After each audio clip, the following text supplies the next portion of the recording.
ఈరోజు యూత్ చూస్తూ ఉంటే సినిమాల గురించి మాట్లాడతారు, అదేవిధంగా పాలిటిక్స్ గురించి కూడా మాట్లాడతారు.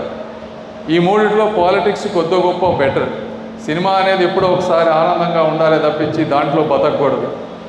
మీరు మీ టైంని ఎక్కువగా మీ పర్సనల్ గ్రోత్కి ఫస్ట్ పెట్టుకొని మీ కాళ్ళ మీద మీరు నిలబడి తర్వాత మీ చుట్టుపక్కల ఉన్నటువంటి వారి గురించి ఆలోచించి వాళ్ళని ముందుకు తీసుకువెళ్ళే విధంగా ఉండాలి తప్పించి, ఎందుకంటే ఒక్కసారి టైం కానీ క్యారెక్టర్ కానీ పోతే మళ్ళీ అవి వెనక్కి తీసుకోవడం చాలా కష్టం.